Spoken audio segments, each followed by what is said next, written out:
Thank you to everyone for being here tonight. My name is Melanie Nugent-Noble. I'm the Executive Director with Nocturne, and so excited.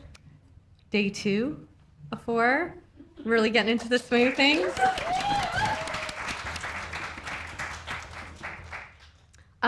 Before we get going, I'd first like to acknowledge that Nocturne takes place within Mi'kmaq, the ancestral and unceded territory of the Mi'kmaq people. We also acknowledge the significant foundations that the infrastructure and culture of Black and African Nova Scotia communities have played in building this province and country.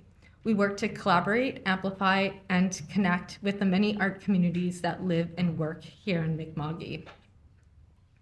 Personally, as a newcomer to this region, I've had the privilege to learn and connect with Mi'kmaq history and culture through Nocturne, and the artists, curators, and community that have helped shape this festival. Thank you. Tonight, we are here to learn more and to celebrate artist Cheryl L'Hirondelle.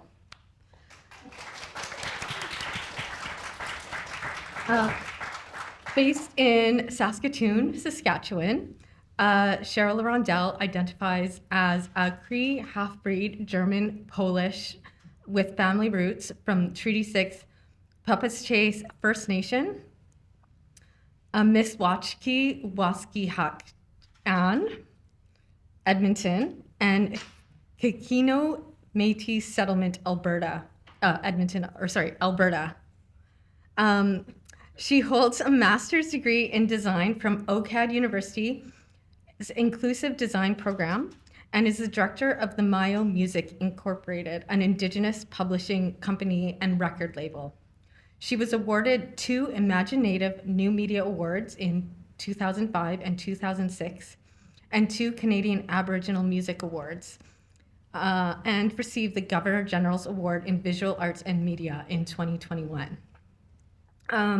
So I first met Cheryl many years ago when I was doing a practicum at the BAP Center for the Arts as a wee baby artist. That was back in 2003 or 2004. Since then, I've had the privilege of following Cheryl's practice, and I was delighted when Leah Decter and NSCAD first reached out about bringing Cheryl to Nocturne to be part of the festival and for the activation of her work like Tipi, which we'll all be experiencing later on tonight. I would like to thank Arts Nova Scotia, who's helping to make Cheryl's residency at NSCAD possible, the Art Gallery of Nova Scotia for hosting us tonight, and of course NSCAD for their partnership and commitment to the creative ideas and practice that can respond to global changes and help build a better world. I'd like to now introduce Jude Gerard, who will provide an opening for Cheryl's talk. Jude Gerard is currently NSCAD's first ever ombudsperson. Born in Sheet Harbor and a member of the Millbrook First Nation, prior to joining NSCAD, Jude has worked at a number of post-secondary institutions in Nova Scotia and served on the National Indigenous Education Advisory Committee for Colleges and Institutions Canada. He's been a speaker at national and international conferences on systemic oppression and racial identity.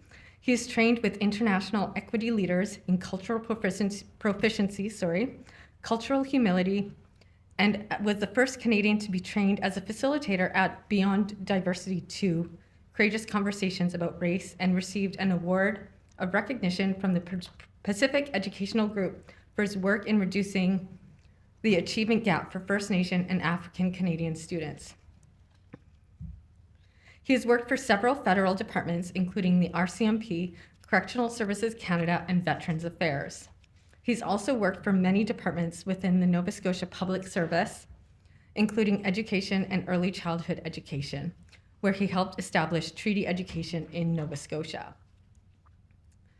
He's also worked with Communities, Culture, and Heritage, and the Office of Equity and Anti-Racism Initiatives, where he helped with Canada's first equity and anti-racism legislation. Most recently, he received his Certified Diversity Executive designation from the Institute of Diversity Certification in Indianapolis, Indiana, and was the first Mi'kmaq employee to be awarded the Nova Scotia Premier's Award of Excellence. Gerard is also active artistic practice and has painted drums on display in collections across Canada, United States, and Italy. Thank you, and over to you, Jude. Thank you. What that means is I can't keep a job. Welcome everybody tonight. This is going to be a little bit different, and I'll explain that in a couple minutes. But before I do, I just got something I want to read here before we get started tonight. So as we gather in this space, we honor the lands of my people and my ancestors, the Mi'kmaq Nation, unceded and unsurrendered. This land has seen centuries of resilience, struggle, and resistance. We stand on the stories of our ancestors whose voices were silenced and yet continue to rise. Nocturne is a space of creation, of imagination, and of expression. But we must also recognize the realities that Indigenous artists, like so many of our people, have faced and still face. The ongoing erasure of our stories, the barriers to our traditions, and the oppression that has long sought to confine our creativity within colonial structures. For too long, the arts have been another weapon used to silence us, to steal our images, distort our songs, and erase our presence. But today, Indigenous voices are stronger than ever, reclaiming space in the arts, transforming it into a force of resurgence. Our stories are not relics, they are alive. Our art is not something to be appropriated, but a vessel of our spirit, our truths, and our futures. In this gathering, let us remember that the arts are not neutral. They have been both a tool of oppression and a path to liberation. The work of decolonizing our creative spaces is ongoing, and it's through events like Nocturne that we can confront these histories while honoring the strengths of Indigenous artists whose voices refuse to be silenced. So as you explore, reflect, and celebrate tonight, let us do so with the understanding that the future of art must hold space for Indigenous voices, not as guests, but as rightful creators and leaders in these spaces.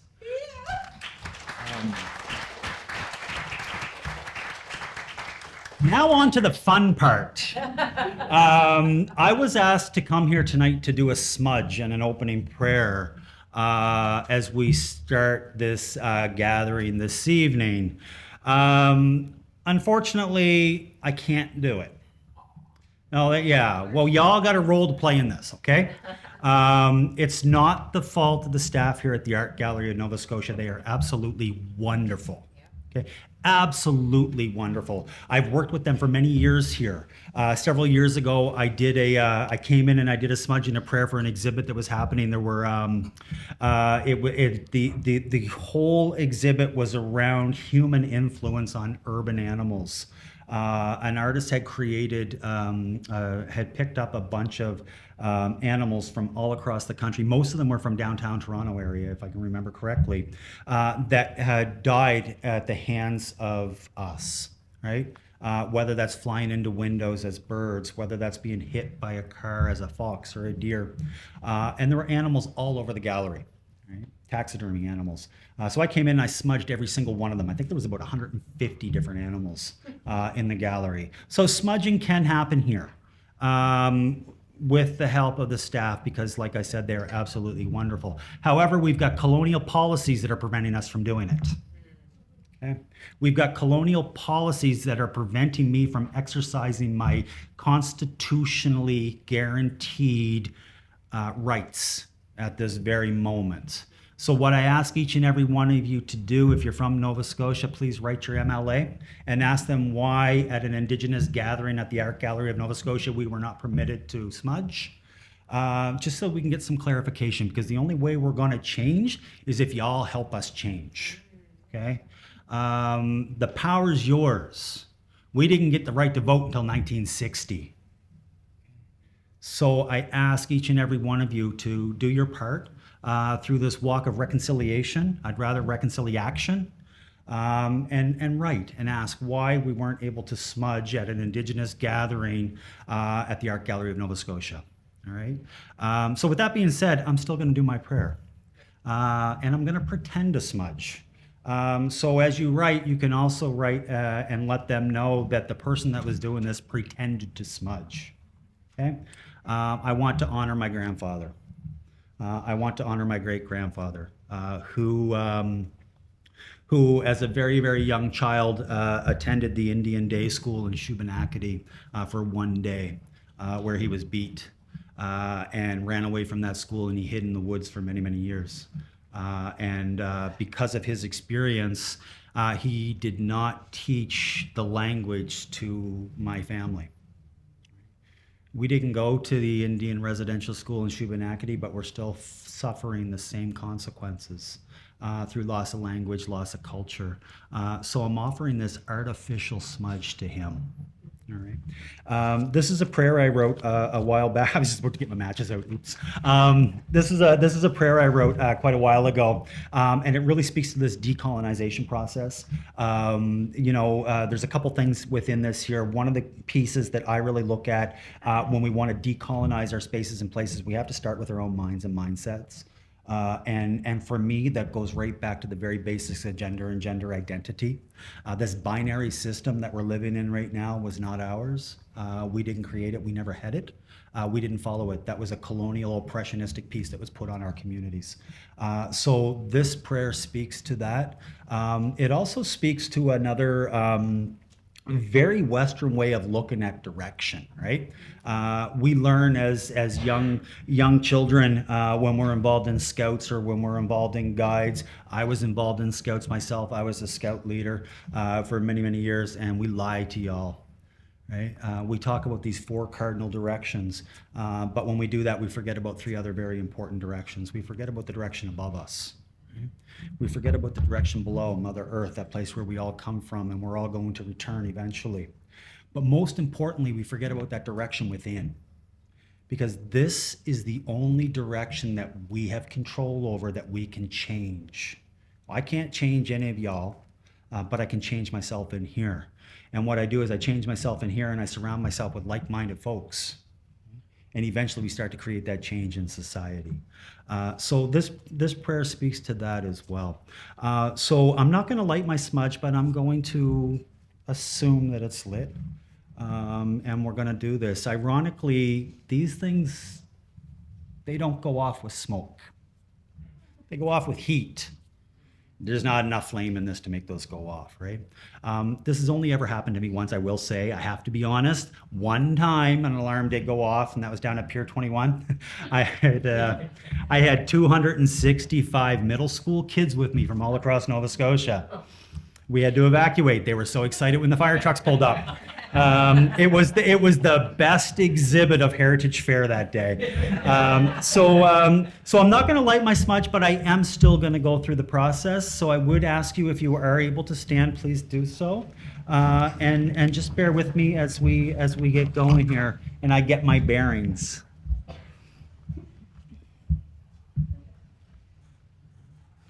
The East is the beginning way where all things start. I welcome the spirits of our distant ancestors, for they're the ones who created our knowledge, the wisdom to allow us not just to survive, but to thrive on our land. When the sun rises in the east, we remember the ancient ones and the birth of all our knowledge. I welcome the spirits of those that created us. The south brings us the warmth of compassion. I welcome the spirits of those who have recently left us, as they're the ones who fought to pass down the knowledge our ancestors created. Through struggle and turmoil, they managed to ensure our language, ceremonies, knowledge, and ways of being would be here for us and keep us strong as a nation. When we feel the warmth of the noon sun, it's their warm embrace telling us we're on the right path. I welcome the spirits of those who guide us. The west is a direction of thought and reflection. I welcome the spirits of those who exist in the here and now. When the sun sets, it's a reminder of the events of the days past. It's a reminder to learn from past experiences so we may prosper in the days, months, and years ahead. It's a reminder to reconcile our shared history, to learn from our mistakes, listen to each other, acknowledge experiences and voices, and work together in a genuine relationship. I welcome the spirits of those who lead us. The north is a direction of renewal. I welcome the spirits of those who have yet to join us. As the cold sets in, our environment takes time to rest and renew itself. Through this harsh time comes strength and unity. We wait in anticipation of that first early morning, that first leaf, the first sound of birds as the sun rises. We wait for the new beginnings to arrive, for new beginnings signify new life, new hope, and new relationships. I welcome the spirits of those who will inspire us.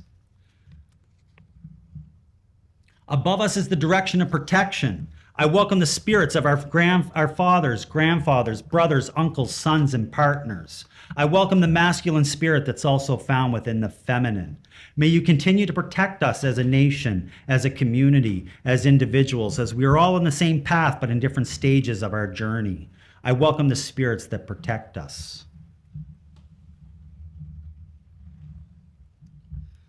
Below us is the direction of love, and this is where we all come from. I welcome the spirits of our mothers, grandmothers, sisters, aunties, daughters, and partners.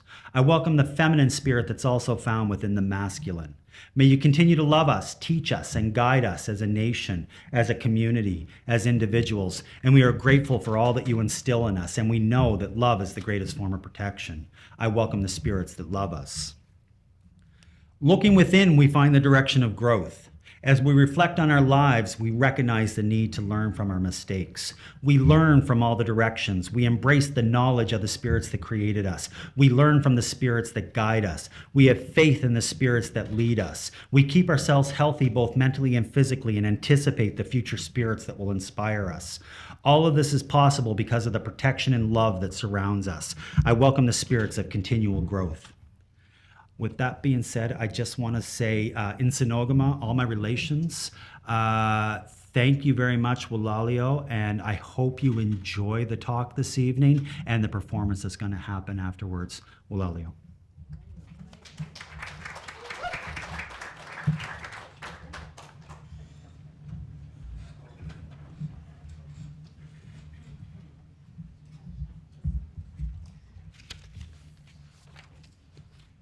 So just a joke before I start. Emmylou Harris says, always keep your purse with you, always. So there we go. Good advice. Before I start, I just wanted to say some thank yous. It's been an amazing couple weeks I've been here, and I was here in March as well. So Kinanaskumtanawao is a Cree way of saying a very big thank you. So Kinanaskumtanawao, Jude, for your prayers and your opening and the virtual smudge. We'll have some smudge outside after we all go out. And yeah, I agree. I think we all need to write a letter and say things need to change. So Kinanaskumtan for allowing me in your territory. Also Kinanaskumtan to Melanie and to Signe, who's here somewhere. Where are you, Signe? There you are. Signe's back there, okay. And also to the board of directors of Nocturne. It's been wonderful. It's lovely to be here.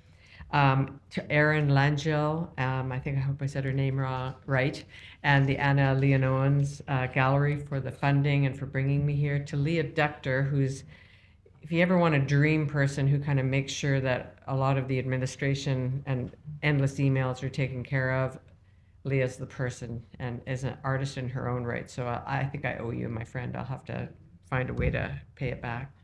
And your lab called CMAID.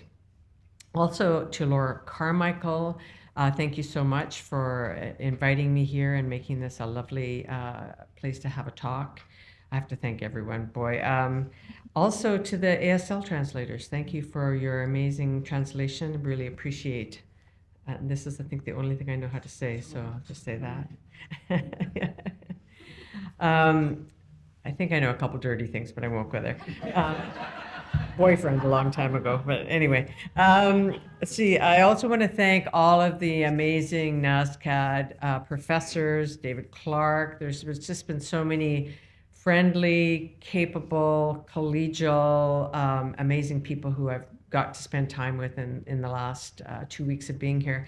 And a special shout out to Jill Graham from the printmaking studio. Had wonderful creative talks with you. I really, really appreciate those conversations that we've had. And then just also make sure I've said everyone. Oh, Tara Nicholson's going to be taking photos tonight. So thank you, Tara, for the special work. And these other photographers, thank you very much for all your work. Finally, there's some amazing master's students at NSCAD who've come out and been really wonderful project assistants getting ready for tonight's event that we'll do out on the streets in a little while. And one of the things I always tell young students is, come on in. Come on in, it's perfect timing. Come on in. I was just talking about you. Come on in. Is that, when you come out and you do volunteer work for a senior artist, like ask the senior artist, have that conversation. And I've mentioned to all the MFA students who've come out and we did sage tying, we did a whole bunch of stuff. It's like, put it on your CV that you were a project assistant until you don't need it anymore. Because there is going to come a time when you've had enough shows and you're like, oh, don't need that. But that's what we're there for, generation by generation, is to sort of support each other and to give you sort of opportunities to, let you know that you're there doing the work, right? So Cheryl L'Hirondelle, this is going to be in Cree. You're going to have a hard time with this one. Cheryl L'Hirondelle nitasiagason apit ogosan squel mani. Nihi o squel gomistiko suino squel. Mīhkiwapyahkāskwan yahkāskwan jason chiniamaga. Saskatoon mīhkiwapyahkāskwan. So what I said, I sometimes jokingly say, I told you I was a half-breed in a really long-winded way. But I also just told you the same words that Melanie used to tell you where I'm from and who I am. And that's perfect timing. That is freaking perfect timing. That beaver lodge that you saw, one of the things I said was mīhkiwapyahkāskwan. So I basically told you that I'm a Beaver Hills Lodge woman, and that's where I'm from. And so I think it was topical and it was timely because of what I'm going to be talking about tonight. Ooh, water, nice. So the project we're going to be doing, for those of you who can come later, it's called yahkāskwan mīhkiwap. And it's kind of a play on words, we all like to have our word play in our languages. In Cree, it's a way of saying lightweight poles, Tipi. So it's a bit of a joke. It's not actually saying it's a teepee made out of light and smoke, but it's a way of saying these these poles are so light. And so so lodges, just to sort of stay with the theme, are really, really important. I mean, to all of us. And then I think we look around the world and the many things that are going on in the world, we can all agree that, to have a home, to have a safe refuge, to have a place is really critical. And it's really, really difficult to watch and to hear about all the different things that are going on in the world for so many who don't. And even in the city, I mean, the amount of unhoused that are here. I live in Saskatoon, the amount of unhoused people that were there. So it's really difficult. We know that we're in this troubled times, So for me, light teepee, or yahkāskwan mīhkiwap, is it's sort of playing with the notion of metaphor. It's playing with this notion of symbolism. And actually, this isn't in any of what I've given the ASL interpreters. I'm just going to be off script for a second. I've stopped, actually. I'm doing the project here, and one of the reasons I'm doing the project here is because one of my mentors was the late, great artist Shirley Bear, who I'm sure many of you know or have heard of. And I was in ceremony on her reserve in the early 90s, and the image of a teepee made of light came into my mind's eye during ceremony. And that was about 1993, 94, and it took me about 10 years before I was able to manifest it and make it into a project. you know, as artists, we do a whole bunch of different things. I tried steam machines. I tried starting a fire and then putting it out and letting the smoke blow up. I mean, I tried a whole bunch of variety of things to try and figure it out. And it was actually one summer, Leah and I go to many residencies together, and we were in Secwepemc territory at Tanya Willard's Bush Gallery. And there was a forest fire nearby. And Peter Morin, our dear friend, had a spotlight that he was trying to help us find where we were sleeping. And that's when I noticed, I was like, man, I've tried so many things. I've tried plexiglass, I tried Isadora, I tried a whole bunch of different technologies to try and make this vision. And there he was. I went, oh, that's it. You just need thick smoke particles to intercept light to make it look like a solid beam. And so really that's when I started sort of narrowing the project down. But lodges, like they're important for all of us, as I mentioned, and you know, they're not only a place of refuge and safety, but it's where we're nurtured, and it's also the place of innovation. And I think that's something that tonight's project will be looking at, sort of how a teepee made of light is sort of an innovation. I like to call it Indian VR. That's kind of my little, because, you know, if you think of it, you know, sage smudge, which is something we use when we're praying, and some lights, and you can make, you know, a virtual lodge. So, the other thing about our lodges is that we also use them for ceremony. So, and you'll notice that if there's other Native people besides Jude and myself, I'm sorry, I don't know everyone who's in the room, but a lot of times I find at like teepee events that people will actually be praying the whole time because they're around medicine for the whole time. So they try to be in a prayerful state the whole time, which is amazing. And important to note that also creating a teepee is the ceremony in itself. So that's something we're not going to be doing tonight, but there's an inference of that. So with regards to the innovation too, I wanted to just say that as an example of how a lodge is an innovative space, something you may not be familiar with or aware of is that teepees are the first instantiation of central heating in North America. So long before there was buildings and houses, central heating happened in every teepee. So that's just one example. So I'm not a PowerPoint person, so this is why you're getting, I hope no one's getting blinded or seasick from the ongoing slide rotation. But I just wanted to show some different images, and then we might sync up like we synced up with the buffalo or with the beaver lodge. I realized looking back on my practice of 40 years that early on lodges were important back then. And I think somewhere in here there's probably an image of a tent. And that was a piece that I did in 1994, I think, in Calgary with a visual artist named Mark Dicey.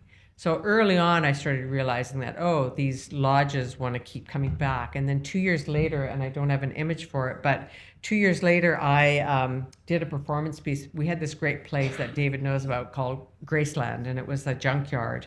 And performance artists, we used to get together and create work together. And I did a piece where it was called Spirit of the Way, where I actually made a 12-foot high teepee, just the first 3 poles, which is the first 3 poles of starting a teepee. And after I erected that, I ran around screaming at everyone saying, have you got your tools for survival? You know, as one would do in performance. I didn't vomit on anyone, but that was my, have you got your tools for survival? And so, you know, years later, decades later, looking at that and going, oh, it's interesting. You know, just even back then in my, you know, in infancy as an artist, I was thinking about the innovation, the importance, the kind of metaphors that teepees have. And then there's one image here that you have seen probably many times now, and it's called, it's a slide of a shack, and it says tell on the front. So for many decades, I'm segueing now, I'm going forwards. Many decades, I made what's called net art, or a lot of people will call it internet art. So I made a variety of websites, and I'm just going to name them because I kind of was on a roll. So Art Engine, Treaty Card, Wipanastana, Slang Claims, World Indigenous Register, All My Relations, Spider Language, Nigamon Ochi Aski, which means songs because of the land, Awaka Machi Wepiwapsko Wachia, They Climbed the Iron Mountains, Jiste Mau Inu Otse, for the tobacco being, Easkaposak, They Who Are Helpers, Indian Spam, and Tell. And that image of the little cabin that says Tell, it was from Horizon Zero at the Banff Center, and that's probably around the time that we met Melanie back then. And one of your dear friends, Myron Campbell, was the designer for that project. So you might ask, well, what does that have to do with teepees and lodges? Well, I wanted to say that interesting tie-in, and it's sort of a metaphorical, conceptual tie-in, is that in my language, when computers first came into reserves, it was mostly IBMs back then, and they were those big monitors, remember those big old CPUs and monitors? And people went to visit old people to say, we want to talk about this in our language. So they described to the old people what a computer does, and they said it's counting, it's zeros and ones, and it's compiling and counting, and this is part of what's working on a really base level on a computer. And so one of the old people up in northern Saskatchewan said, okay. And so the early name for a computer was Agichigawa Gamagos. And what that means is the little shack that counts. And that's what we used to call computers. So, I mean, already then we're still sort of relating it back to the importance of our lodges and our homes and things like that. I think important to say that when the internet came in, the name changed, and it became the mīhkiwapyahkāskwan. And what that means is it means the useful device that is connected to the great mystery. And because of its magical nature. But also, I think it's important to also say that the great Anishinaabe artist Norval Morrisseau is quoted to have said when he was thinking and reflecting on where he gets his inspiration from. And he says, I go to the inner places, I go to the source. I even dare to say, I go to the house of invention, where all the inventors of mankind have been. And it just kind of reminds me of, any of those Aztec and Mayan images of sculptures of somebody, and it looks like they're in a spaceship. You can kind of see he's hanging out in the House of Invention. So lodges are important, and it took me a long time, as I mentioned, to figure this out, how I was going to do this. And I wanted to bring it here too. I think I have this feeling that I'm now in payback mode for all the years that Shirley Bear was my mentor and gave me hard anti-stories. And, I think I'll be back. I'll be back, as the saying goes. I can't do the accent very good, but you know what I'm talking about. I'll be back. And so I'm bringing it here as a way to say it took me a long time, but here I'm finally bringing it back. But I should say there's an image or two in here, and you'll see them it's kind of a light sky. And not that one, but I did it at Badabun in 2000, and I wrote it down here, 2016 in Moncton. There's a festival that happens, and I brought it there, but unfortunately they had me programmed for the longest day of the year. And so it just never got dark enough. So there's a few photos where you'll go, it's not very dark. And it's like, yeah, didn't quite work. So I'm happy that it's going to be nice and dark tonight. So now I just really want to talk about, the teaching behind Light Tipi, because it's a whole teaching. Like I said, it could be a ceremony that you're going to if you're out on the Great Northern Plains. There's so many things about the Tipi that my language is full of metaphor and metonymy. So there's so many, everything has a teaching, Even in my language, just even the small sound shapes are deep teachings. Like if I say, be achimuk, come and tell a story, that be means moving towards, you know, and it has deep meaning, you know. We know that in our language, every generation we're losing a syllable, and it's because, you know, we're starting to contract things, you know, like don't, can't, won't. And so we're doing that in our language, but what's starting to happen is the sound shape that we tend to contract is the sound eh, just as an example. And eh is the sound that's kind of symbolic of the tiny little viruses and the little bugs and all those things. So you can kind of see that when we start contracting our language and we stop thinking about those little beings, they're still around. They're still going to get us. Thank you to all the people wearing masks and, you know, keeping yourself safe. So just as an example. So I'm just going to go into what the Tipi is all about. The Cree Tipi, it has to do, actually the Cree Tipi has 15 poles. And so tonight we'll be using 15 handheld spot beams. And Leah, do you want to raise that bag? Leah's got a bag of sage sticks that we've wonderfully tied up. We'll be using that as the smoke to intercept. The Tipi has this inference around natural law. And natural law is not a man-made law, it's the law of the universe that says things need to be in balance. So there's a really important part of like Tipi and Tipis in general that has everything to do with balance. There's a woman in Saskatchewan, she's still with us, I'm so grateful. Her name is Mary Lee, she's a Cree knowledge keeper. And people come from far and wide. And nowadays you might notice that it's mostly men who are erecting teepee, and it makes sense. Those are really heavy poles, you know, like the teepees that are being made these days are 24 feet long poles in some cases, and those are really heavy poles. So it makes sense that the men are erecting the teepees, but the teepee actually represents an old woman with a shawl covering her. And so it's actually a very, very female structure, as you can imagine. And the word in my language for woman is iskweo. And it comes from two words that you put together, iskoteo, which is fire, and mite, which is heart. And so essentially the word for woman in my language is fire heart. It refers to that she's at the center of the teepee and she's caring for the fire. So everything about a teepee is very feminine. And I like to say, I don't want to be exclusive, but you know, you guys know whose tit you suckled on, okay? So you know that's why you're here, right? So from Mary Lee, what she also reminds us is that mīhkiwapyahkāskwan is at the basis of teepees and all Cree. In fact, that's our MO, our modus operandi is mīhkiwapyahkāskwan. And what that means is a good life, you know, living a good life-affirming way. And so from Mary Lee, she talks about the 15 poles of the Tipi Lodge, and each has a value. So it's also a different way of looking at value. We live so far down the chute of capitalism and neoliberalism that we forget that a value is actually an honorable thing, you know, a way to live by, right? So this is important. So here I'm going to just start naming off the Tipi poles and tell you a little bit about each of them.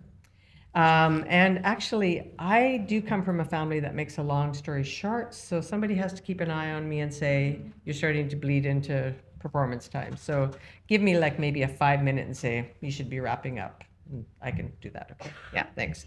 I forgot to mention that.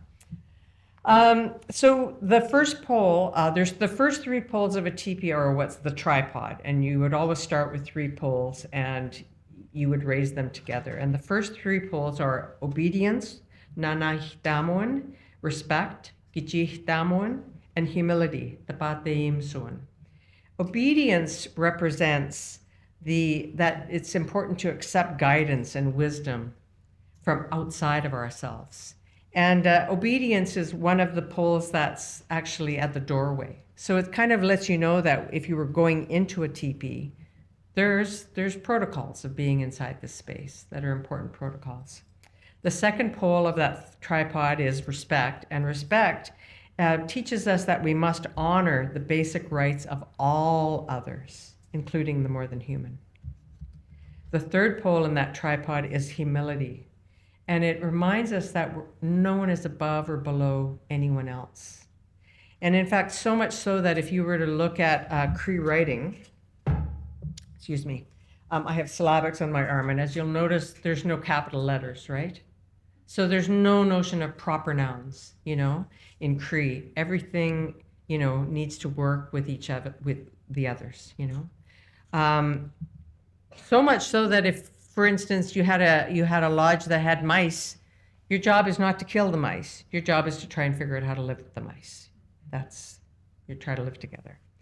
So those are the first 3 poles. And then after that, we start adding poles in. And it'll be kind of more creative tonight. If we actually had big 24-foot long poles, there'd be somebody barking at you and saying, not over there, over here, but it will be a bit more creative and fun with it tonight. But here we go. Here's the rest of the poles. Happiness, mīhkiwapyahkāskwan. And it teaches us to show enthusiasm and to encourage others. And it also makes our ancestors happy when we do that. My worldview is very much a worldview of ancestral, honoring our ancestors. They're present with us. In fact, the Anishinaabe, if you were, in Anishinaabe territory around Toronto area there, they would tell you that every empty chair in here is your ancestors witnessing you. They're here with you. So it's always a good reminder if you're doing an artist talk and no one shows up, your ancestors are there. They're all there with you. So it's a good thing. And I have a lot. I'm sure you all have a lot too, right? Yeah. I think last night at the talk when Lance was talking about knowing who you are and where you come from, I think I was the only person who kind of let out a whoop. And I was like, yeah, it's really important for us to know who we are and where we come from. So then after happiness is love. Sagihtoin.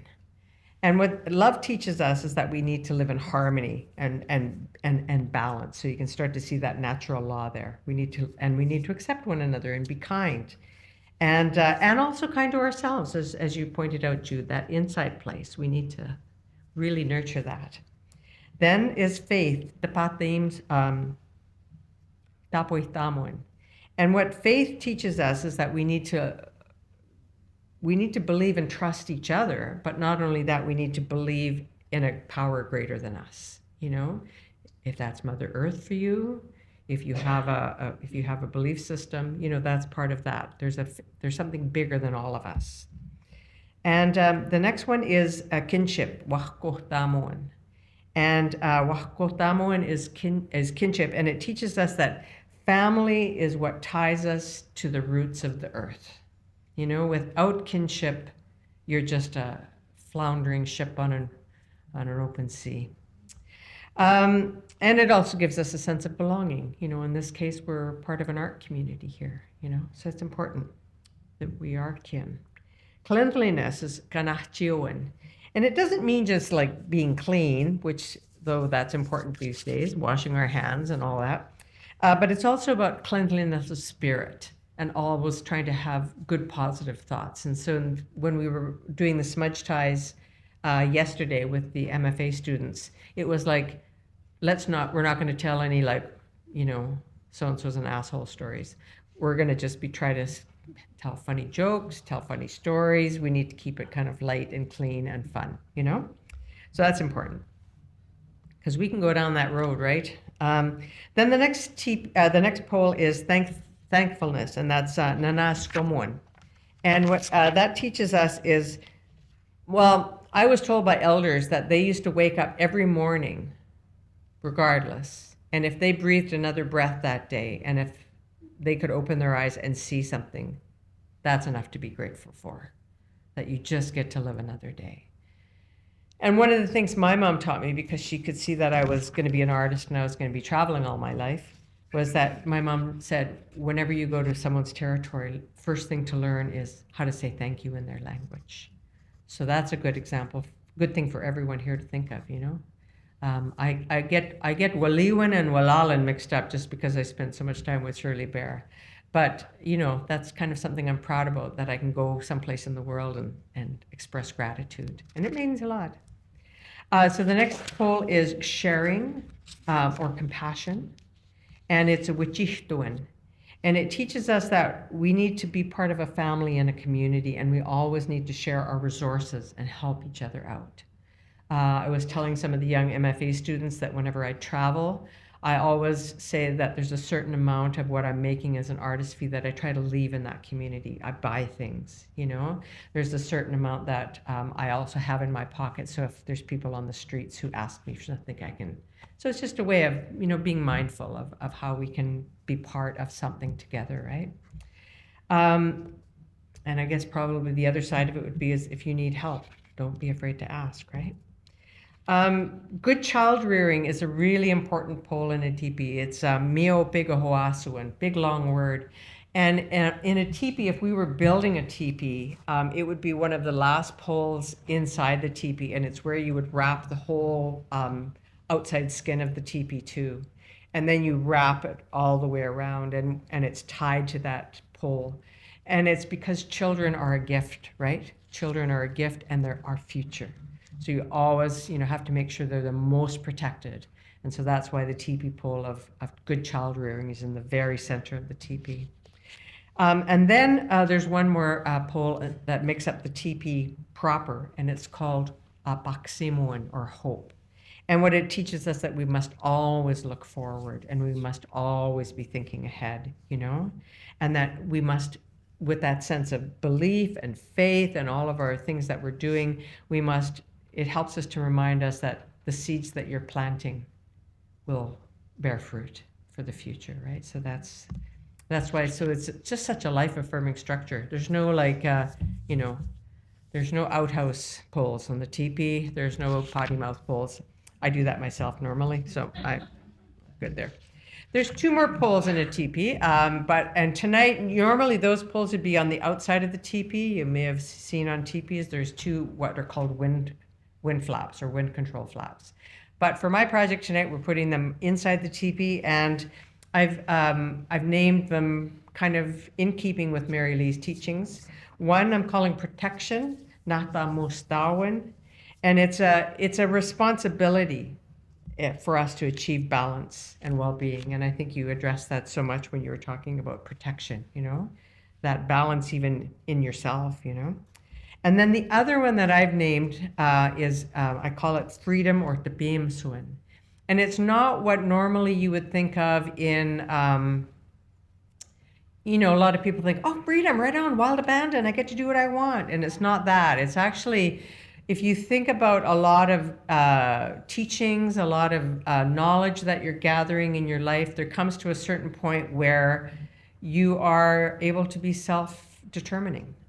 Because, you know, you've learned enough that you kind of have a sense of what balance feels like and looks like, and you have enough teachings to guide you in a good way to live a life-affirming life. And so those are the 15 poles of the teepee. And how am I doing for time? 7:54. Wow, incredible, because we're getting close. So I'm just going to explain to you what's going to happen for those of you that can come out. We're going over to where the, is it called the lower deck? Is that? Historic properties, just the back door of the lower deck. Back door of the lower deck, and I've already got it marked out. We need to have, I think there's a couple MFA students who are going to come, but we do need 12 people in total who'd be willing to hold one of the spot beams. They're high lumen, and so one of the things I do ask is that you'd be willing to hold it and kind of hold it, you know, like just a bit above your head. Because if you hold it too far down, what happens is other people's eyes are going, I'm getting blinded by your light. And it's kind of akin, it'd be like metaphorically smacking someone over the head with a big teepee pole. So if you think you would like to hold one of the lights, we need about 12 people, although we might have 5 MFA students who've already signed on. So that would be great. Also, the other thing to say about the lights is that we can take turns. So basically you could say, I'm tired, I don't want to hold this light anymore. And if you say it loud enough, you know, somebody should be able to come in and take the light and hold it for you. We hold them so that they are all pointing each other, so that we're trying to make that shape, as you can see. And sometimes I might start off in the center or ask somebody to start off in the center and to hold a light just straight up. And then that way there's at least something to aim at, right? The sage that that we have in Leah's bag there's 30 sage smudge sticks about. And, and that needs to be wafted around in the space where we're going to be having the lights. Because as soon as there's enough smoke that's built up, all of a sudden you'll start seeing the teepee. And so I call it participatory action because that's a research term, but it's also a way that it's kind of like group manifestation. You know, like people have asked me, oh, I missed your light teepee program or project. Is it on tomorrow night? And I go, well, if you can find 30 people who want to come and hang out on a hill somewhere. So it really does take all of us. And that's why, you know, you don't have to stay for the full, I think, almost 2 hours-ish that we're going to be out there. I always say as well, it ends when the sage smudge is all gone or if the wind is too nasty and is telling us not tonight. As you can see from many of these different images, sometimes it's a really strong teepee that we get to experience together, and sometimes it's like, well, we got to see a glimmer of it, you know. This is one from Padaban in Moncton, you know. I should say that one was, I did a 300-foot light teepee for Nuit Blanche a couple years ago, so that was a special case. There was enough pollution in the air in Toronto. We didn't need any smoke. So what else can I say? One thing also to think about, I'm not asking anyone to change their belief system, but one of our beliefs is that there's a place where the teepee pole, if it was, you know, a wood teepee, there's a place where when that pole touches the ground is that we consider that a portal to the spirit world. So that's just something to think of. You know, if you're going to be holding one of the lights, that, you know, you're essentially part of this kind of transmission, you know, you're part of this place and this space. And I think that's a beautiful way to honor this place and the ancestors of this place. There's going to be points if you come where I might say to people, move over there, the wind's coming from this way and we need to have more smoke there. And then there's also a lot of opportunities to take photos with your smartphone. So if you want to sort of, if you feel like, you know, there's enough smoke and you're one of the smudgers, you know, you can stand out and you can take some photos. Or if your arms get tired and you don't want to do that anymore and you want to see about trying to get a few photos. Tara's our professional who's going to be doing this work, and I'm not sure, gentlemen, sir, if you're coming as well? Yeah, sure. Okay, great. Perfect. So we've got roped them in. How nice was that? Okay, great. Perfect. But you need to, and we need to dress up and we need to make sure we stay warm. And another thing that's really important is that if there is any wind and if there's somebody too close to you who's smudging, and you kind of have to do this when you've got the smudge going, you need to be wafting it and you need to be making sure that there's oxygen going through it, right? So there might be embers that fall. So be really, really conscious of who you're near and if any embers are going on people. And please, I hope everyone's okay, but there might be somebody coming and touching you on the head or on the shoulder like this. And what they're trying to do is brush off an ember off of you right away. And so that's something we just have to look after each other as well while we're doing it. If you have smoke allergies and you want to come and join us, please, I hope you have a mask. Or if you feel like you just want to stand on the outside and enjoy it from a little bit of a distance. But it has been scientifically proven that sage smudge kills bacteria and viruses, and so, you know, you'll get a good cleansing. And then you might need to take your clothes home and wash them because people will think strange things. The very first time I did it was in London, England, and no one knew what sage smelled like, and everyone thought, you know, we were potheads walking down the street. They were looking at us like, whoa, like, you know, and it's like, no, it's sage. There's things you're going to notice. The image that just was up this summer, I did it with some Maori and some Indigenous Australian students, and they were seeing stuff in the smoke that was speaking to them from their worldview. So it's always really interesting what you see. And I always like looking at the photos at the end and going, wow, there were some old spirits that were there, that showed up in the smoke. So I don't know if you've got any questions. I don't know if you have any comments, and I don't know how we're going to go out there. And you have, you've got tables for some reason. What's the tables for? We have one table, and so we need not to get some tea. It is cold, and so we got just, some tea teepee and a little table, just if people want to put their stuff on. It's not big, it's like this big. Okay. Tiny little table. And I don't know what else to tell you. If you've got questions, please ask, but it might start to become apparent as you get out there, or you might have questions as you're out there and we can just deal with stuff. Yes, Gerard. Yes. Mary Lee yelled at me for putting one of those poles in the wrong place. Okay. Okay. It was at, it was Joe the cat at the time, but it being one guy. Yeah, yeah.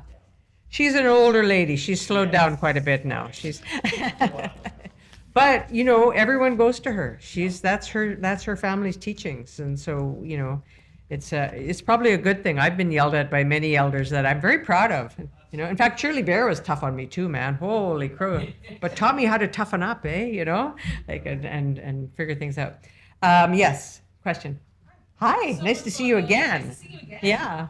Thank you for the amazing talk. I just wanted to know, of all the shapes that are out there and that have inspired like us and the world, like why did the TP shape like touch you? I just want to know like what was that that spark of inspiration that you were like, wow, this is something that I would love to try and take further and share with others.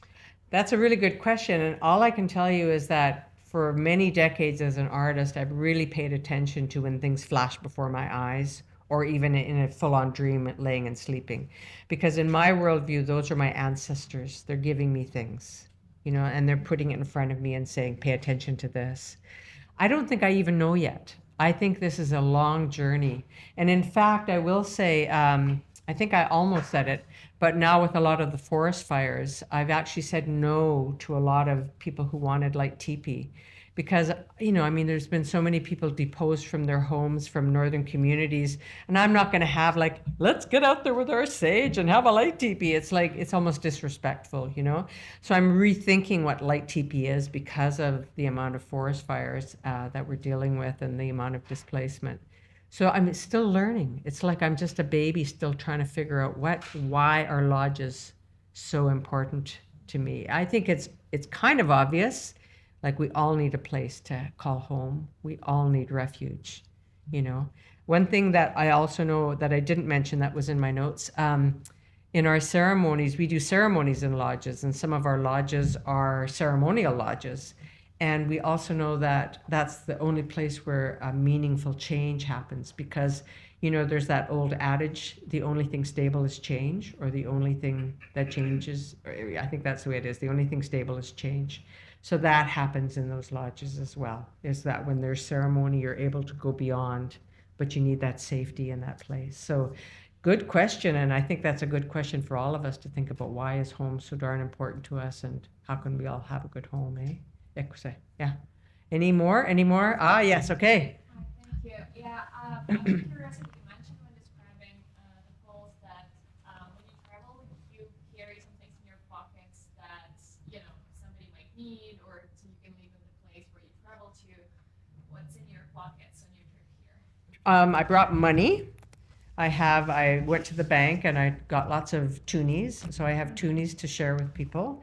Tonight I have lighters so we can light the sage, and I will probably just give them away at the end. What else do I have? Got a lot of vitamin C and zinc just because we're at that time of year. So yeah. And actually sometimes when I've been at events where we all have to get on a bus together, I give everyone a spray of zinc before we're going anywhere because I want everyone to have their immune system just a little pumped up. So there, yeah. Hi.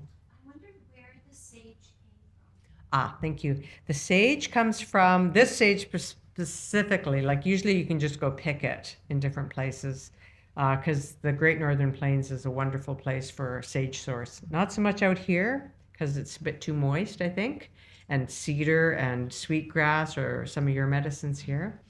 But I actually have some seeds that I will be leaving here that I've already left here. And I'm suggesting to people to go to a grassy knoll where it stays a bit drier because that might give the sage an opportunity to grow here. We don't know. It's an experiment. This sage came from the College of Law Garden at the University of Saskatchewan It's a garden that was started by Maria Campbell, who's a legendary playwright, an author, and an elder who sometimes has yelled at me as well. And the sage is really nice, grows there really well. So I was able to pick it there to bring here. So thank you. Yeah, okay, cool. All right, well, let's put your coats on, put your scarves on, let's bundle up, and I don't know how we're gonna do it Pied Piper style, but we're all gonna head over. Those of you who can come, and those of you who can't and need to go off, just I want to say thank you very much for coming